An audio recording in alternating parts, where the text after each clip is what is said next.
喺我嘅輔導工作或者我做 coaching 甚至做企業培訓咧，成日都遇到啲好醒啦、好專業嘅父母。識咗之後咧，佢哋都會走過嚟問我，都唔明白自己咁醒啦，自己咁專業啦，自己咁多成就啦，唔知點解啲仔女好似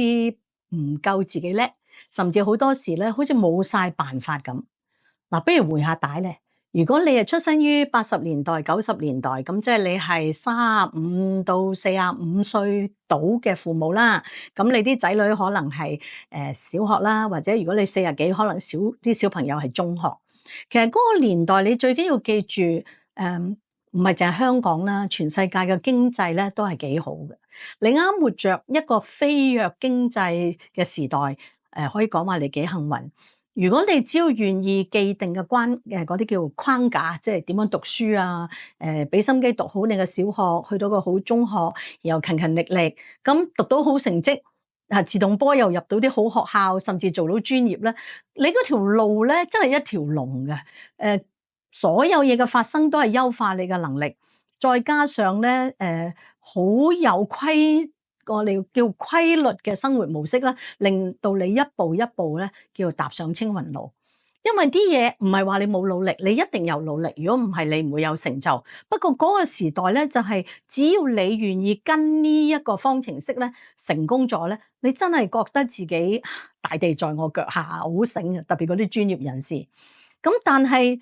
最緊要你明白。實際上望翻你當時喺學校嗰班同學，嗰40位同學咧，係咪個個都好似你咁醒咧？如果你今日做咗一個專業人士或者成功嘅喺商界，其實你喺群體之中已經係最出色、最聰明嘅一個啦。你亦都掌握咗一套我哋叫做好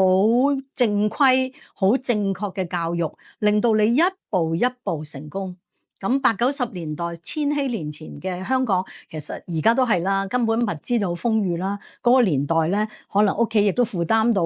例如叫你去補習社，甚至叫個補習先生同你補習啦。外出你可能參加啲活動，其實你見嘅嘢比較多，所以好大程度底下咧，你係一個能夠努力而掌握到好多嘢嘅一個世代。咁今日啦，你做父母啦。由以前你一路成長，所有嘢都好似 formula 方程式咁一步一步。你而家作為父母，突然間望出呢個世界，好似好多嘢都唔同晒。最簡單，近日講過 AI 已經令到大家陣腳大亂。我明白而家呢班叻嘅父母點解咁緊張？因為可能一路以嚟你自己都冇恐懼過有啲工作會冇咗嘅。而家你難免會講一句就話，你啊〜以為可以做啲乜嘢啊？到你大個啊，可能呢啲工都冇咗。其實你會將好多恐懼咧投射咗出去俾你嘅仔女。正因為你有咁多恐懼咧，你就好想行翻你以前嗰條路啦。即係話以前你成功好標準化嗰條路啦。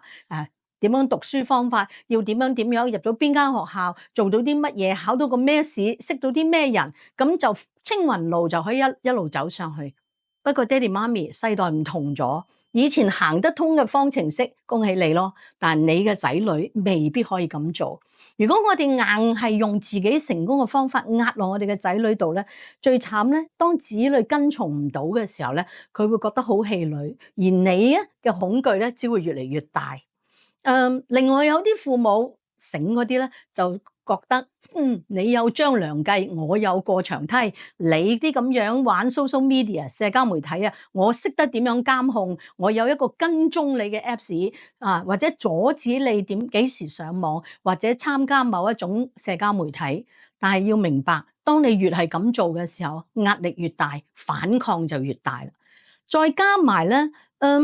如果我哋可能有啲父母真係好醒㗎，佢真係默默耕耘，造成佢今日嘅成就，咁佢忍唔住咧都會睇到 social media 或者見到嗰啲網紅嗰啲 KOL 或者網上嗰啲自稱為專家嘅人咧，可能作為父母嘅你啊，因為你醒啊嘛，因為你專業咧，就可能講啲說話去批評甚至侮辱呢一啲你仔女認為好正好有吸引力嘅網紅啊，或者佢認為想欣賞嘅專家。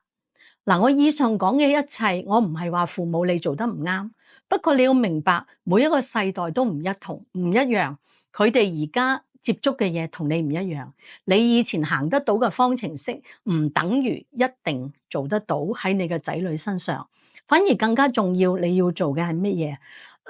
唔好咁主觀，唔好咁甚至偏見，認為你嘅方法就係唯一嘅方法，盡量可以嘅開放啲嘅態度，學下乜嘢叫做 growth mindset 嚇加多一句，其實以前用 formula 一步一步咁樣追住成績而成績卓越嘅你咧，可能係 fixed mindset 㗎，係一個叫固有嘅思維模式。但係而家呢個世代要成功，佢哋需要嘅係 growth mindset。所以最後一句咧，我想提醒父母，我哋可能更加需要學新嘅嘢，打開我哋嘅眼睛。留意下我哋嘅仔女發生緊咩事，聽下佢哋講啲乜嘢，了解下佢哋而家接觸嘅乜嘢，唔好太過將自己好叻嘅嘢一句就壓落嚟，認為你仔女嘅方法行唔通。未來嘅世界留翻俾佢哋去好好學習，而你應該係佢哋最真誠、最支持佢嘅啦啦隊隊長。